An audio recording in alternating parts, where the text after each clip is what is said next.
श्रीमद् भागवत में दो पक्षियों की एक कहानी आती है। एक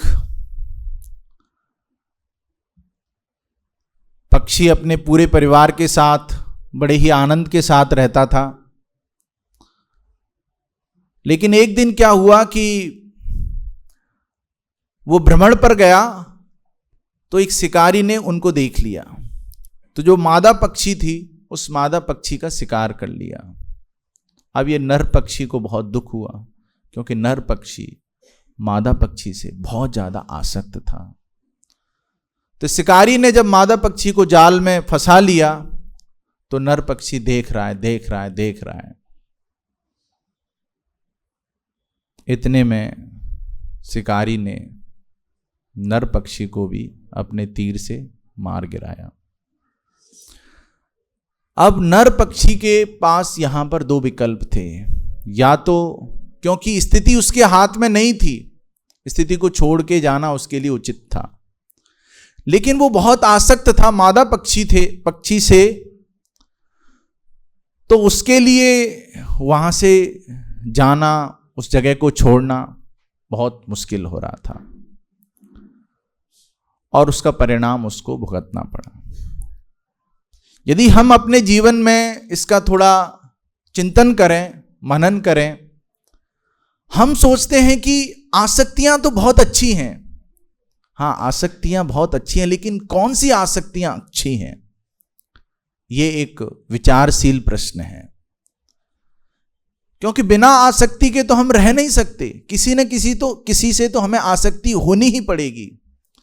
लेकिन किसी भी भौतिक वस्तु से, किसी भी भौतिक व्यक्ति से, या फिर किसी भी भौतिक स्थिति से,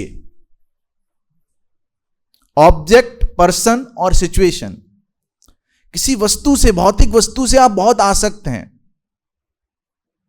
और ये हम सबको पता है कि वो वस्तु कभी भी हमारे जीवन से जा सकती है। जब उससे हमें आसक्ति होती है तो हम उसके साथ समय बिताना पसंद करते हैं। जितनी ज्यादा आसक्ति होगी उतना हमें आनंद आएगा, और हम उसके साथ लंबे समय तक रहना चाहते हैं। या वस्तु हो, या व्यक्ति हो, या फिर कोई ऐसी स्थिति हो, परिस्थिति हो। जैसे मान लीजिए आप परिवार के साथ कहीं घूमने गए, वो जगह आपको बहुत अच्छी लगी, वहां से आपका आने का मन नहीं किया, लेकिन समय के अनुसार उस जगह को आपको छोड़ना ही पड़ेगा। समय के अनुसार आपको उस व्यक्ति को छोड़ना ही पड़ेगा। समय के अनुसार उस वस्तु को आपको छोड़ना ही पड़ेगा। तो एक बद्ध जीव के पास दो विकल्प हैं। एक विकल्प है कि वो किसी भी भौतिक वस्तु से आसक्त ना हो। इसमें क्या बुराई है आसक्त होने में? अच्छा लग रहा है, बिल्कुल आनंद आ रहा है, it's good to be together, साथ में रहना अच्छा लग रहा है। इसका घातक परिणाम ये है कि ये तो निश्चित बात है कि किसी भी समय इस दुनिया में किसी भी व्यक्ति के साथ कुछ भी हो सकता है। तो जिन वस्तुओं से या जिन व्यक्तियों से हम आसक्त हैं, जब वो हमारे जीवन से जाएंगी, और जो भी भौतिक वस्तुएं होंगी वो जाएंगी ही जाएंगी, जब वो हमारे जीवन से जाएंगी, तब जितने ज्यादा हम उससे आसक्त थे उसी के अनुपात में हमें दुख होगा। मानते हैं इस बात को? तो एक विचारशील व्यक्ति को सोचना चाहिए कि बिना आसक्ति के मैं रह नहीं सकता हूं, तो ऐसी कौन सी वस्तु है जिससे मैं आसक्त हूं? और यहां पर नारद मुनि बता रहे हैं कि मैं, वो जो भगवान के शुद्ध भक्त आए थे, जो भक्ति वेदांत आए थे चतुर्मास्य के दौरान, जिनकी सेवा का मुझे अवसर मिला, मैं उनसे आसक्त हो गया। और उस आसक्ति का परिणाम क्या हुआ? जब हम किसी व्यक्ति से आसक्त हो जाते हैं तो उसका जो व्यवहार है वो हमारे जीवन में उतर जाता है। वो कैसे बात करता है, वो कैसे बोलता है, उसके जो स्टाइल बोलते हैं जिसको, इसकी जो स्टाइल है, उस स्टाइल को हम अडॉप्ट कर लेते हैं, उस स्टाइल को हम जीवन में अपना लेते हैं। तो जब एक शुद्ध भक्त के जीवन से, उनकी शिक्षाओं से जब हम आसक्त हो जाते हैं तो हम भी उनकी जो स्टाइल है उसको अपना लेते हैं, उनकी जीवन शैली को अपना लेते हैं, हमारा व्यवहार उस तरह बदल जाता है। तो यहां पर नारद मुनि क्या बोल रहे हैं, मैं उन मुनियों के प्रति अत्यधिक आसक्त था, मेरा आचरण विनम्र था। आचरण विनम्र क्यों हुआ? क्योंकि वो मुनि विनम्र थे। तो जैसे व्यक्ति से हम संगति करेंगे, जैसे व्यक्ति को हम अपने जीवन का आदर्श बनाएंगे, उसके अनुसार हमारा व्यवहार, हमारा हालचाल, हमारा बात करने का तरीका, हमारी जीवन शैली बदल जाती है और स्वतः ही हम स्वाभाविक रूप से हम उनकी सेवा करना चाहेंगे। जब एक ऐसे शुद्ध व्यक्तित्व की हम सेवा करना चाहेंगे, उनके जीवन से प्रेरित होंगे, तो जो भी हमारे अंदर वायरस घुसे हुए हैं, नाना प्रकार के जो वायरस हैं, उन वायरस को असली एंटीवायरस मिल जाएगा। जो भी हमारे अंदर काम है, क्रोध है, लोभ है, मोह है, मद है, मत्सर्य है, जो भी हमारी भौतिक आसक्तियां हैं, ये सब, इन सब का परिणाम है पाप कर्म। जब व्यक्ति को धन से आसक्ति होती है तो उसको कमाने के लिए वो सभी प्रकार के कार्य करता है, पाप करता है। लेकिन जब वो एक शुद्ध भक्त से आसक्त हो जाता है तो वो पाप करने की जो उसकी जो प्रवृत्तियां हैं, वो प्रवृत्तियां स्वतः ही चली जाती हैं। फिर आगे बोल रहे हैं, मेरे हृदय में उनके प्रति प्रबल श्रद्धा थी। अब ये भी एक बहुत महत्वपूर्ण बात है। बिना श्रद्धा के, बिना फेथ के हम एक क्षण भी अपने जीवन में जीते नहीं हैं। आपने जिस बैंक में अपना पैसा जमा कराया है, आपको श्रद्धा है कि बैंक लेके नहीं भागेगी? है श्रद्धा? आप जिस छत के नीचे बैठे हो, आपको श्रद्धा है कि छत नीचे नहीं गिरेगी? आप जब रोड पर चलते हो, आपको श्रद्धा है कि मैं सुरक्षित रहूंगा? जब आप गाड़ी चलाते हो, आपको श्रद्धा है मैं सुरक्षित पहुंच जाऊंगा? हर क्षण हम श्रद्धा पूर्वक जी रहे हैं। और यहां पर इस श्लोक के माध्यम से हमें यह जानने को मिल रहा है कि जब हम एक शुद्ध भक्त से, उनकी वाणी से, उनके निर्देशों से आसक्त हो जाते हैं तो उनके प्रति हमारे अंदर श्रद्धा जागृत हो जाती है। फिर हम बिल्कुल स्पष्ट हो जाते हैं जीवन को लेकर कि कहां पर जाना है, कहां पर नहीं जाना है, कौन सी पार्टी में जाना है, कौन सी शादी में जाना है, क्या खाना है, कहां खाना है, कैसे खाना है, किस चेतना से खाना है। पूरे जो दिशा निर्देशन है, पूरी जो गाइडलाइन है जीवन की, वो शुद्ध भक्त ने दे दी है। तो हमारे जीवन का आधार क्या होना चाहिए, ये प्रश्न हमें खुद से बार बार पूछना चाहिए कि हमारे जीने का आधार क्या होना चाहिए। अलग अलग जगह पर आप सोशल मीडिया देखेंगे, आप यूट्यूब देखेंगे, आप इंस्टाग्राम देखेंगे, आप अलग अलग लोग आके अलग अलग प्रकार का ज्ञान दे रहे हैं, फ्री में ऐसे ही ज्ञान बांट रहे हैं।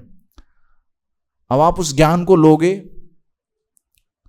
तो आप वहां से प्रभावित होंगे और उसका परिणाम क्या होगा कि सोशल मीडिया पर लाखों लोगों के फॉलोअर्स हैं, लाखों में, और व्यूज और लाइक के चक्कर में वो टेंशन और डिप्रेशन की सलाखों में, तो हम भी उस टेंशन और डिप्रेशन की सलाखों में चले जाएंगे।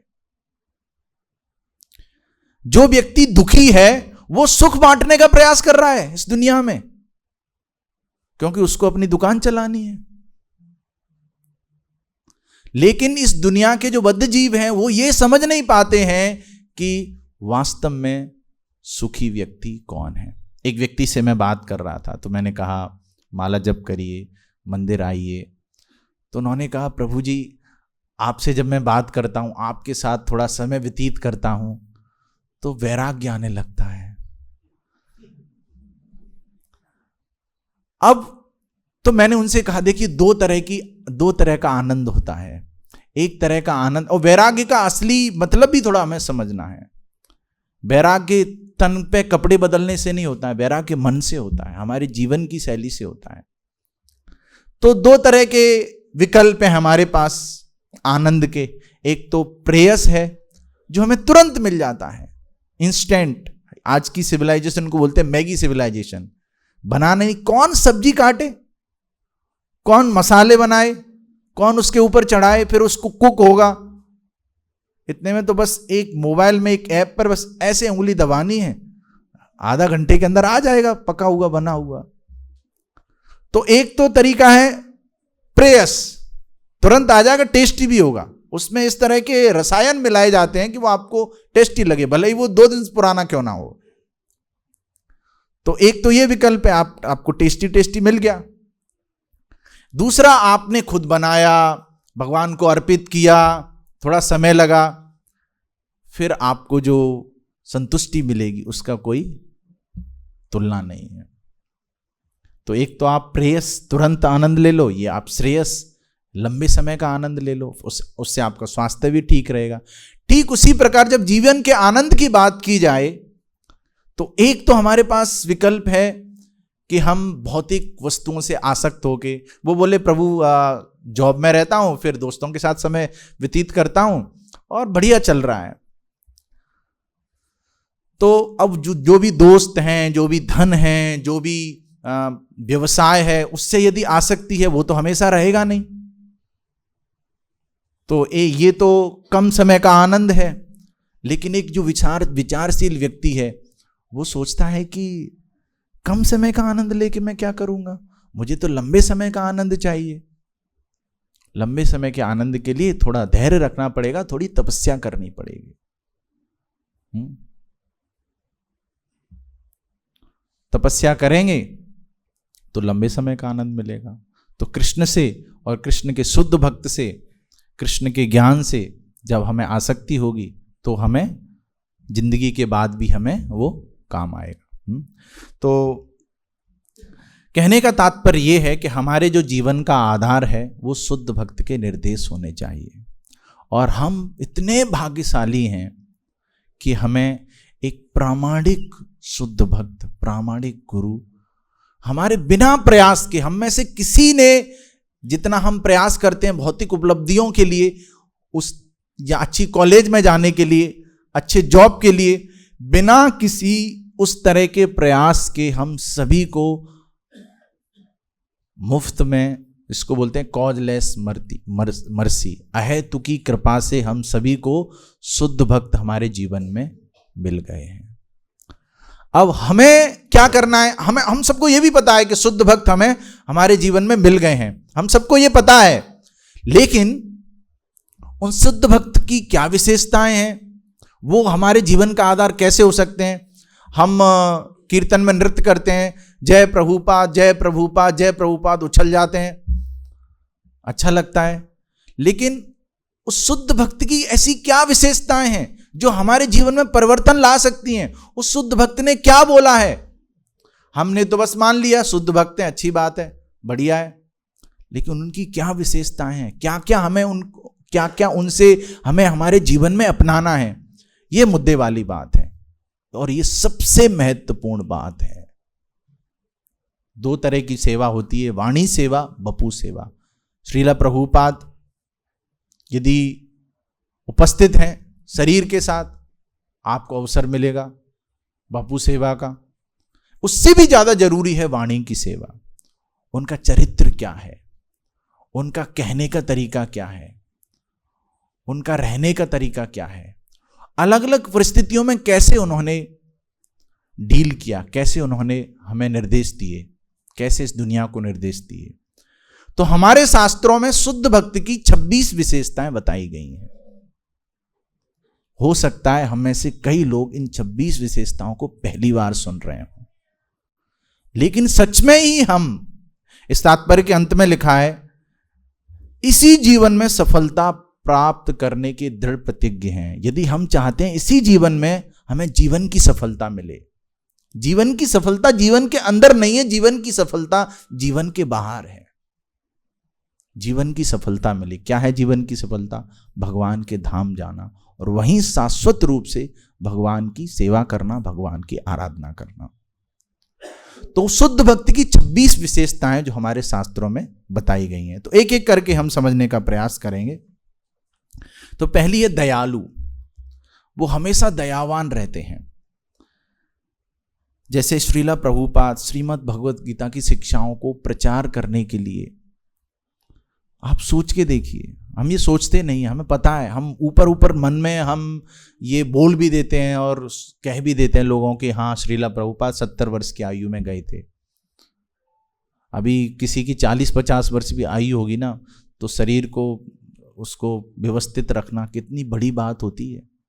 70 वर्ष की आयु में वहाँ गए, अमेरिका गए। क्या थी ये? दया थी, कंपैशन था, उन वध जीवों के प्रति दया थी। तो ये शुद्ध भक्त दयालु होता है। शुद्ध भक्त शांत रहता है।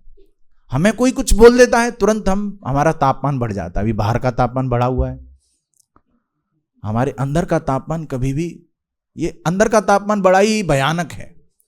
बच्चों का, बड़ों का, बूढ़ों का तापमान का एक मानक है। बाहर का तापमान तो सीजनल है, अंदर का तापमान अचानक है, कभी भी तापमान बढ़ जाता है। अभी बिल्कुल शांत हैं, बाहर निकले, किसी ने कुछ बोल दिया, एकदम से तापमान बढ़ जाता है। तो इस तापमान को ठंडा करने के लिए कौन सी आइसक्रीम खाते हो, कौन सी एसी में जाते हो? तो इसकी जो आइसक्रीम है, इसका जो एयर कंडीशन है, वो हमारे शास्त्र हैं, गुरु के निर्देश हैं। तो जो गुरु होते हैं वो शांत रहते हैं, उनका तापमान शांत रहता है। एक ऐसा प्रसंग है, श्रीला प्रभुपाद देख रहे थे कि यज्ञ हो रहा है। यज्ञ के दौरान वहां पर जो थे भक्त थे वो अच्छे से कार्य नहीं कर रहे थे, तो प्रभुपाद थोड़े गुस्सा हो रहे थे। तो एक भक्त आता है, बोलता है आप माला जप करिए ना। प्रभुपाद उस पर गुस्सा नहीं हुए, अरे तू मुझे ज्ञान देगा क्या? जैसे कई बार हम देखते हैं, अरे तू तो अभी इसमें भक्ति में आया, अभी से, मैं तो 10 साल से मंदिर आ रहा हूं, सब पता है मुझे। तो हमारा तापमान बढ़ जाता है, लेकिन प्रभुपाद का तापमान नहीं बढ़ा। तो शुद्ध भक्त शांत रहता है। तीसरा है सत्यवादी, हमेशा सत्य बोलते हैं। जो आप YouTube में देखते हैं, जो कि आप अलग अलग चैनल्स पे देखते हैं, टीवी पे देखते हैं, सीरियल, जितने भी सीरियल सब सीरियल किलर हैं। वो हमारी जिंदगी को किल कर रहे हैं, हमारी आत्मा पे गोली चला रहे हैं वो। तो जो सीरियल्स हम देखते हैं उनमें सब झूठ बताया जाता है, सब झूठ, 100% झूठ। लेकिन शुद्ध भक्त हमें सच बताते हैं कि भाई आप कौन हो, भगवान कौन है, आपका भगवान से क्या संबंध है, आपको कैसे कार्य करना चाहिए, कैसे रहना चाहिए, सब कुछ बताते हैं। पूरी जीवन की मैनुअल दे दी है उन्होंने। तो ट्रुथफुल। 5वां है निर्देश, निर्दोष। जो शुद्ध भक्त होता है वो पापों से मुक्त होता है। उनके जीवन में कोई भी ऐसा कार्य नहीं देखेंगे जो जिस पर लांछन लगाया जाए। हमेशा कृष्ण के बारे में, हमेशा 24 घंटे। शुद्ध भक्त सौम्य होते हैं, मृदु। बहुत सारी ऐसी अपॉर्चुनिटीज, ऐसे अवसर हुए, ऐसी परिस्थितियां बनी जहां पर आरोप लगाए गए। प्रभुपाद ने जो भी मंदिर बनवाए, उन मंदिरों में, जैसे मुंबई में मंदिर बन रहा था, प्रभुपाद ने बहुत ही शांत तरीके से पूरी जो स्थिति थी उसको संभाला, शांत। अम्बरीश महाराज, एकादशी का व्रत तोड़ना था, दुर्वासा मुनि आए। दुर्वासा मुनि उनको बोलते हैं कि हम स्नान करके आते हैं, तो वो जल से एकादशी का व्रत तोड़ देते। जल से तोड़ने का मतलब तोड़ भी दिया, नहीं भी तोड़ा, इस तरह से। लेकिन दुर्वासा मुनि गुस्सा हो जाते हैं। अम्बरीश महाराज बिल्कुल शांत रहते हैं, मृदु रहते हैं। तो ये शुद्ध भक्त की विशेषता है। अब ये हम सब देख सकते हैं कि हमारे अंदर कितना है ये। फिर है शुद्ध, हमेशा शुद्ध रहते हैं, वो शुचि रहते हैं, हमेशा पवित्र रहते हैं, भगवान को अर्पित प्रसाद ग्रहण करते हैं, हमेशा अंदर की स्वच्छता और बाहर की स्वच्छता। प्रवृत्तिम च निवृत्तिम च जनान विदुर आसुरा। अंदर की स्वच्छता, बाहर की स्वच्छता। अंदर की स्वच्छता कैसे?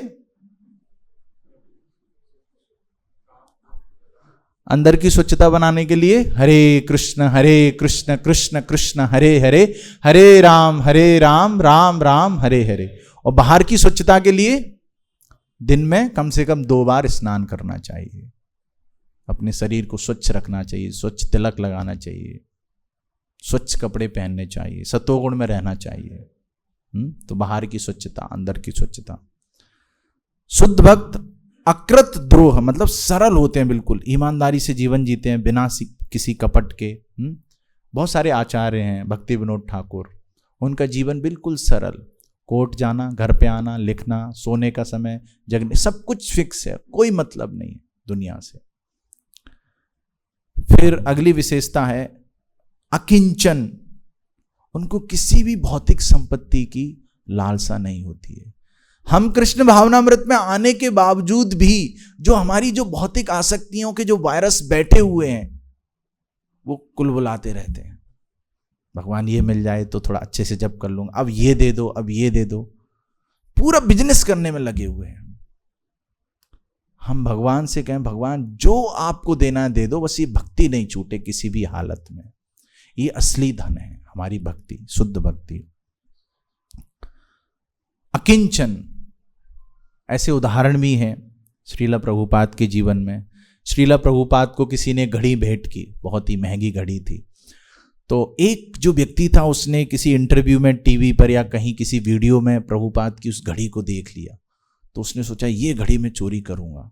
वो चोर पता करता है कहाँ रहते हैं ये, तो वहाँ जाता है और वो वैसा वेश भी बदल लेता है और थोड़ा थोड़ा भक्ति का दिखावा भी करता है, और संगति बदल दी उसने, भक्त से आसक्ति हो गई तो भक्त बन गया वो तो। फिर उसके बाद श्रीला प्रभुपाद के पास एक बार आता है, प्रभुपाद पूछते हैं कैसे हो, तो अपनी कहानी सुनाता है कि मैं तो आपकी ये घड़ी चोरी करने आया था, लेकिन मेरा दिल चोर लिया गया है यहाँ पर, मैं तो दिल दे बैठा मेरा। कई लोग मंदिर आते हैं प्रसाद के बहाने से आते हैं, थोड़ा दर्शन के बहाने से आते हैं, फिर थोड़ा थोड़ा थोड़ा थोड़ा थोड़ा थोड़ा फिर वो अपना दिल दे बैठते हैं। तो ये है भक्ति, यदि अच्छे से किया जाए तो प्रभुपाद ने जब सुना कि ये व्यक्ति मुझसे घड़ी लेने के उद्देश्य से आया था, तो घड़ी को तुरंत उतार के उनको दे देते हैं। तो प्रभुपाद आसक्त नहीं किसी भी वस्तु से। तो ये सब विशेषता। अब ये एक तो हमारा ये विचार हो सकता है कि चलो शुद्ध भक्त की विशेषताएं सुनते हैं, क्या क्या विशेषताएं होती हैं। ये विचार अच्छा है, लेकिन इससे भी अच्छा विचार क्या है, ये विचार हमारे जीवन में विचार बने, सुविचार बने, फिर ये हमारा प्रचार बने, तब जीवन की सफलता है। हम इस तरह से चीजों को सुने, इस तरह से निर्देशों को सुने कि मुझे भी अपने जीवन में इसको अपनाना है, भले ही मैं 10% अपना पाऊं, तब तो हमारा इस भागवत के कक्ष में बैठने का उद्देश्य है, सार्थक होगा। अन्यथा तो कोई स्टॉपेज नहीं, इस कान से जाएगा तो इससे निकल जाएगा। रुई भी कोई लगा के आया नहीं दूसरे कान में, तो रुकेगा नहीं, वो तो इस कान से जाएगा दूसरे से निकल जाएगा। क्लास अच्छी थी, ये अनुभव बन के रह जाएगा, फिर हम जाके अपनी कार्यों में लिप्त हो जाएंगे। अगली विशेषता है शुद्ध भक्त की, वो है संयमी, सर्वोपकारक, हमेशा इंद्रियों को संयमित रखता है शुद्ध भक्त। संयमित इंद्रियों को रखने का सीधा तरीका है, क्योंकि शुद्ध भक्त हमेशा अपनी इंद्रियों को भगवान की सेवा में लिप्त रखता है। सेवन मुखे ही जीवादो स्वयं एव स्मृति यदा, ऋषिकेश सेवनम। सारी इंद्रियों को ऋषिकेश, जो इंद्रियों के स्वामी हैं, उसमें लगा देते हैं। अगला गुण है सर्वहितैषी सुकृत सर्वदेहिना। एक भक्त सभी जीवों के लिए शुभकामनाएं रखता है।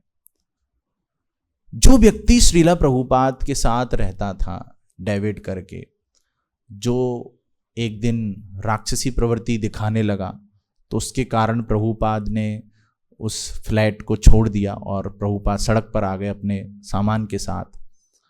वही व्यक्ति जब कुछ समय बाद जब प्रभुपाद को दिखा, उसने प्रभुपाद को देखकर थोड़ा स्माइल किया, तो प्रभुपाद ने उसके प्रति, किसी व्यक्ति के प्रति जिसने उनको हानि भी पहुंचाना चाहा, उस व्यक्ति के प्रति प्रभुपाद ने हानि की भावना नहीं रखी। जैसे हम रख लेते हैं, तुझे तो देख लूंगा, अरे मंदिर है, अभी मंदिर में थोड़ा सही नहीं लगेगा, चल बाहर चलते हैं। तो शुद्ध भक्त की ऐसे नहीं होते हैं। शुद्ध भक्त हमेशा, ठीक है किसी ने कुछ बोल दिया, कुछ भी दिल पे नहीं लेते, सबके सबका, अपने दुश्मन का। भक्ति सिद्धांत सरस्वती गोस्वामी बोलते हैं कि जो भक्त होते हैं वो अपने दुश्मन का भी सबसे हाईएस्ट वेलफेयर देखता है, सबसे बड़ा, अपने दुश्मन का भी सबसे बड़ा शुभ चिंतक होता है शुद्ध भक्त। तो हम अच्छी गाड़ी लेना चाहते हैं, अच्छा घर चाहते हैं, सब कुछ अच्छा, लेकिन व्यक्तित्व अच्छा क्यों नहीं? और कौन सी ऐसी यूनिवर्सिटी है, कौन सी ऐसी कॉलेज है जो सिखाए लोगों को कि कैसे अच्छा व्यक्तित्व विकसित किया जाए? कौन सी दुकान पर मिलता है अच्छा व्यक्तित्व? चलिए 1 लाख रुपए दे दो, मुझे अच्छा व्यक्तित्व दे दो, नहीं मिल सकता। कोई मूल्य नहीं अच्छे व्यक्तित्व का। अच्छा व्यक्तित्व तो हम एक शुद्ध व्यक्तित्व वाले व्यक्ति की शरण लेकर, उनके निर्देशों का पालन करके हम अच्छा व्यक्तित्व विकसित कर सकते हैं। अगली विशेषता है विनम्र, हमेशा विनम्र रहते हैं। जैसे कि चैतन्य महाप्रभु और रामानंद राय में जो वार्तालाप चल रहा है, तो रामानंद राय कितने विनम्र हैं, उधर से चैतन्य महाप्रभु भी बहुत विनम्र हैं, वो उनकी प्रशंसा कर रहे हैं, वो उनकी प्रशंसा कर रहे हैं।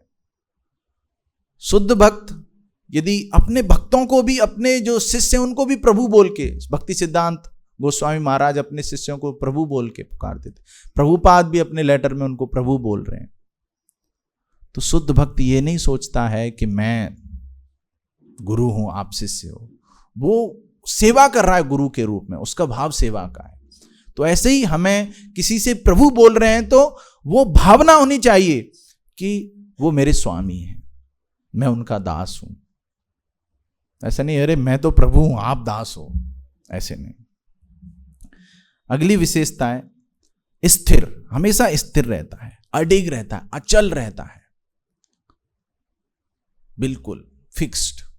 जगने का समय, सोने का समय, भक्ति का समय, जैसे श्रीला प्रभुपाद का जो भी शेड्यूल था, सब कुछ सारी चीजें। और भगवान के प्रति जो उसकी मोस्ट इंपॉर्टेंट, सबसे जरूरी बात, भगवान के प्रति जो उनकी भक्ति है वो बिल्कुल अविचल है, उसको कोई हिला नहीं सकता है। हमारे इधर दांत में दर्द हो जाता है, हमारी 16 माला घिस घिस के होती है। या फिर ठीक है प्रभु पहले ये देख, भक्ति बाद में देख लेंगे, आराम से कर लेंगे, आज करे काल करे, काल करे सो परसों, धीरे धीरे कर लेंगे, बहुत डली है बरसों, ऐसे हम सोच लेते हैं भक्ति के लिए। तो भक्ति जो है वो प्राथमिकता होनी चाहिए हमारे जीवन की। हमारा क्या भाव रहता है कि जीवन में सब कुछ अच्छा चलता रहे, इस वजह से थोड़ी भक्ति कर लेते हैं, इससे टेंशन नहीं आए। बिजनेस में टेंशन तो आती है, कुछ भी व्यवसाय करते हैं टेंशन तो आती है, बिना टेंशन के। तो टेंशन से बचने के लिए थोड़ा माला जप कर लेते हैं, थोड़ा मंदिर चले जाते हैं, जिससे बैलेंस बना रहे। एक तो ये उद्देश्य हो सकता है भक्ति करने का। एक दूसरा उद्देश्य, हम तो भक्ति करेंगे चाहे दुनिया में कुछ भी हो जाए, भले ही पूरे लुट जाएं हम, तब भगवान कृष्ण देखते हैं। और भगवान कृष्ण परीक्षा भी लेते हैं कि मेरे प्रति कितना समर्पण है। सुदामा जी की परीक्षा ली, लेकिन जब उनको दिया तो सब कुछ दे दिया। तो जो शुद्ध भक्त हैं वो बिल्कुल अचल रहते हैं भक्ति में। ऐसे ही हमें अचल रहना है कि कुछ भी हो जाए, हमारा 16 माला जप, श्रीला प्रभुपाद की पुस्तकों का अध्ययन। अभी सबको थोड़ी गर्मी लग रही है, तो अब अच्छा मौका है हम सब के लिए तपस्या करने का, अचल रहने का। चलिए गर्मी के बावजूद भी थोड़ा सुनते हैं। आपने जो सुना आज वो 2-4 लोगों को सुनाइए, सुनो सुनाओ, लाइफ बनाओ। असली में लाइफ ऐसे ही बनेगी, और कोई दूसरा तरीका नहीं है। शुद्ध भक्त की वाणी सुनिए और दूसरों को सुनाइए। अगली विशेषता है शुद्ध भक्त की संयमी, विजित आत्मा। अपने इंद्रियों पर, मन पर हमेशा उनका नियंत्रण रहता है, और किसी भी वस्तु से वो आसक्त नहीं रहते, जैसे राजा भरत थे। अगला है अनुसूया, किसी से भी वो ईर्ष्या नहीं करते हैं। जो शुद्ध भक्त होते हैं किसी से भी ईर्ष्या नहीं करते हैं। भगवान कृष्ण ने अर्जुन को ज्ञान क्यों दिया? अनुसूयवे, अर्जुन तुम मुझसे ईर्ष्या नहीं करते हो, मेरे भक्त हो, लो तुम ले लो ये ज्ञान। यदि वो हमारे अंदर भाव आ जाएगा तो ज्ञान हमें भी मिल जाएगा। अगला है गंभीर, शुद्ध भक्त हमेशा गंभीर रहते हैं, धीर रहते हैं, अब बहुत सीरियस रहते हैं अपने गोल के प्रति। अगला है करुणा में, वो ये करुणा जो है बरसाते ही रहते हैं, बरसाते ही रहते हैं। अगला है कवि। जो शुद्ध भक्त होते हैं स्वाभाविक प्रवृत्ति होती है, जैसे जयदेव गोस्वामी ने गीत गोविंद लिखा, श्रीला प्रभुपाद ने पूरी भगवत गीता को लिखा, इतने सारे सॉन्ग्स लिखे, तो काव्यात्मक दृष्टि से वो चीजों को प्रस्तुत कर सकते हैं। और अगला है कुशल, दक्ष होते हैं। श्रीला प्रभुपाद पूरे वर्ल्ड वाइड, पूरे वैश्विक आंदोलन को मैनेज कर रहे हैं, अकेले व्यवस्थित कर रहे हैं। और भी कुछ विशेषताएं। मौन, केवल कृष्ण के बारे में बात करते हैं। अगला है कृष्ण के प्रति समर्पित, कृष्णैक शरण, हमेशा भगवान पर निर्भर रहते हैं। जैसे छोटा बच्चा है, उस छोटे बच्चे को आप देखो, उसने पिताजी की उंगली पकड़ रखी है, तो आप उस बच्चे को जाके छेड़ो थोड़ा, तो वो बोलता है अरे मुझे छेड़ो मत, पिताजी को बोल दूंगा। अपने पिताजी पर इतना विश्वास है उसको। ऐसे ही हमारे जो परम पिता है उन पर विश्वास होना चाहिए कि हमें तो अच्छे से भक्ति करनी है, अच्छे से जप करना है, अच्छे से अध्ययन करना है, प्रचार करना है, सेवा करनी है। जब तक ये सारी चीजों को एक साथ हम पैरेलली अपने जीवन में नहीं चलाएंगे, तब तक आत्म अनुभूति नहीं होगी। एक तो साधना, दूसरी सेवा, सदाचार, सिद्धांत। साधना, सिद्धांत, सदाचार, सेवा और साधु संग, ये 5 चीजें, इनको पैरेलली चलाना पड़ेगा, तब हमारी अनुभूतियां बढ़ती जाएंगी। अगला है काम रहित, उनको कुछ भी काम नहीं है, सारी जो भौतिक इच्छाएं उनसे पूर्णतः मुक्त हैं। अगला है धैर्यवान। कुंती महारानी शुद्ध भक्त हैं, सब कुछ लुट गया उसके बाद भी धैर्यवान है। ऐसे श्रीला प्रभुपाद के जीवन में हम ऐसे निरंतर ऐसे कई ऐसे उदाहरण हैं, हमेशा धैर्यवान। आप प्रभुपाद की वीडियोस देखिए, उस फेस को आप ऑब्जर्व करिए, थोड़ा अवलोकन करिए उनके चेहरे का, तो आप देखेंगे कि प्रभुपाद बिल्कुल शांत हैं, बिल्कुल कूल हैं, बड़ा आराम से बात कर रहे हैं। गुस्सा भी हो रहे हैं तो अंदर से बिल्कुल, जैसे एक उदाहरण है, एक भक्त को प्रभुपाद ने थोड़ा डांट लगाई और उसके बाद बिल्कुल ऐसे, हम लोग तो गुस्सा होते हैं तो वो चलता रहता है वो ऐसे, प्रभुपाद अगले क्षण बिल्कुल शांत होकर बात कर रहे हैं। और शुद्ध भक्त 6 दोषों से मुक्त रहते हैं। मन, मनसा, क्रोध, जीभ से, पेट से, जननांगों से, सभी जो इंद्रियां हैं वो उनके बस में रहती हैं। तो ये शुद्ध भक्ति की विशेषताएं हैं, और इन विशेषताओं पर यदि हम चिंतन करें, मनन करें, उनको अपने जीवन में अपनाने का प्रयास करें, तो हम भी एक अच्छे व्यक्तित्व के रूप में अपने आप को ढाल सकते हैं और बहुत सारे लोगों की सहायता कर सकते हैं, और जीवन के उद्देश्य को हम प्राप्त कर सकते हैं। और अंत में इसका परिणाम क्या होगा, हम भगवान के धाम वापस जा सकते हैं। तो बहुत अच्छा अवसर है हम सबको कि हम इन विशेषताओं पर चिंतन करें। लेकिन इन विशेषताओं को ही कहे, अब ये सारी विशेषताएं 26 विशेषताएं आपने बताई, 26 को पहले पढ़ें, फिर चिंतन करें, फिर कैसे लाना है। हमें तो अपने कामों से फुर्सत नहीं है, वो संडे को यहाँ आ जाएं बड़ी बात है। तो फिर हम आपको एक सीक्रेट देते हैं, आप इस सीक्रेट को अपने जीवन में अपना लीजिए। 24 घंटे में से 2 घंटे 3 घंटे भगवान को दे दो, दुनिया को भूलकर। आप गृहस्थ हैं, आप सन्यासी हैं, आप वानप्रस्थ हैं, आप जो भी हैं, आप ब्रह्मचारी हैं, जो भी हैं आप सुबह जल्दी जग जाइए और 1 शॉट, एक बार में ही अपनी 16 माला हरे कृष्ण महामंत्र की उच्च स्वर में खत्म कर दीजिए।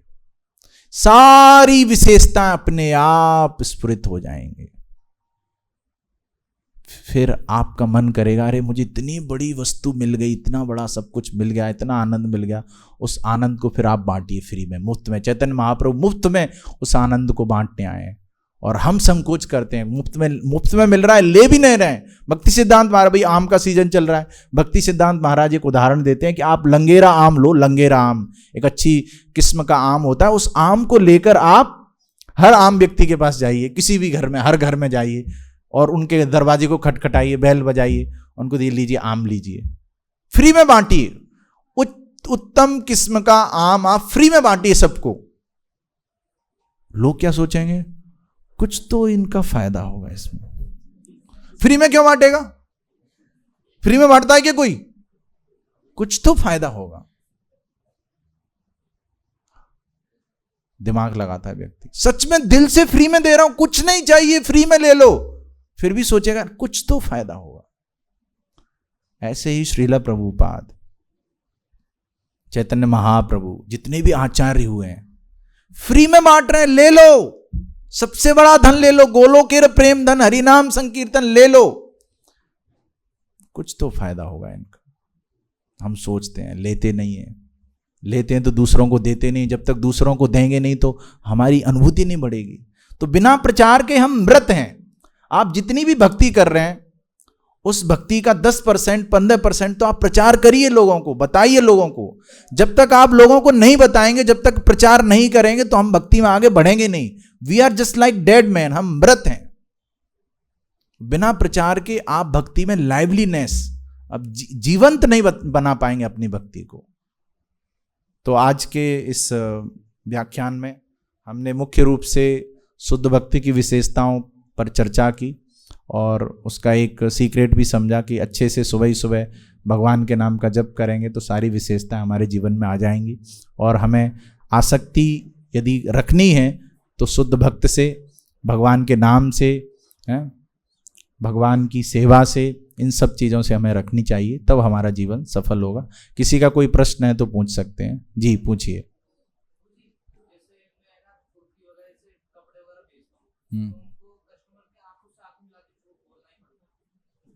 प्रभुपाद बताते हैं कि व्यवसाय में इनका प्रश्न है कि इनका व्यवसाय है कपड़े का, तो थोड़ा तो झूठ बोलना पड़ता है। तो प्रभुपाद बताते हैं कि थोड़ा चलता है, नहीं तो आपका व्यवसाय नहीं चलेगा। तो कोई वस्तु आप 12 रुपए की लेके आए और 14 रुपए में, तो उसको आपको बेचना ही पड़ेगा। और 12 का 24 मत करिए। बहुत अच्छा प्रश्न। और कोई प्रश्न है किसी का? हाँ एक और पूछिए।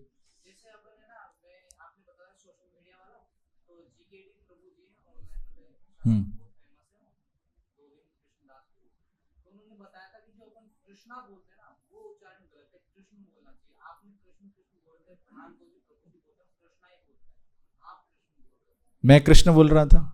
अच्छा, आपका नाम क्या है? अनुराग। मैं यदि अनुरागा बोलूं, अनुरागा, और आपको पता है कि मैं, और मुझे पता है कि मैं आपका ही नाम बोल रहा हूं, तो आप उससे आप मुझे पहचानोगे कि नहीं? पहचानोगे ना। यदि मैं कृष्ण बोलूं या कृष्णा बोलूं, लेकिन मेरे मन में भाव यही है कि मैं भगवान कृष्ण को पुकार रहा हूं, तो भगवान कृष्ण पहचानेंगे कि नहीं? पहचानेंगे कि नहीं? पहचानेंगे कि नहीं, ये बताइए। बस यही तो चाहिए कि भगवान पहचान जाएं। कई ऐसे लोग भी हैं जो सा को हा बोलते हैं, जो चाइना के लोग हैं, वो कृष्ण कृष्ण भी उनको बोला ना कृष्ण, वो कृष्ण को उच्चारण नहीं कर पाएंगे, लेकिन जो वो हरे कृष्ण महामंत्र का जप करते हैं, उनके जीवन में परिवर्तन आता है कि नहीं? आता है कि नहीं? आगे बढ़ते हैं कि नहीं? तो बस यही चाहिए। उत्तर मिला आपको? और कोई प्रश्न है किसी का?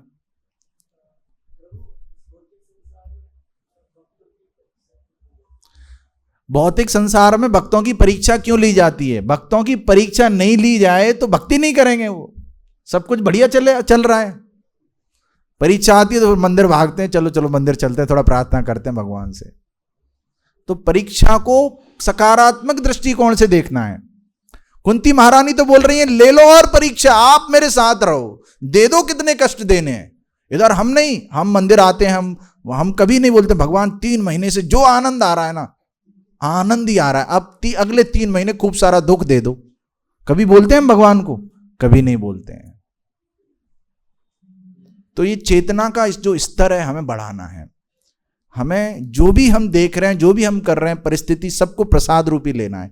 भगवान ने दिया, कुछ सिखाने के लिए दिया है। उत्तर मिला आपको? ग्रंथराज। हाँ माता जी बोलिए।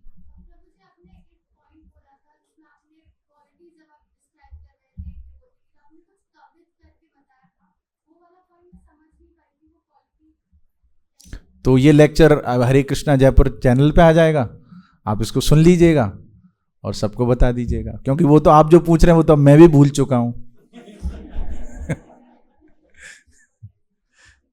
ग्रंथराज श्रीमद् भागवतम की, जगत गुरु श्रीला प्रभुपाद की, निताई गौर प्रेमानंदी।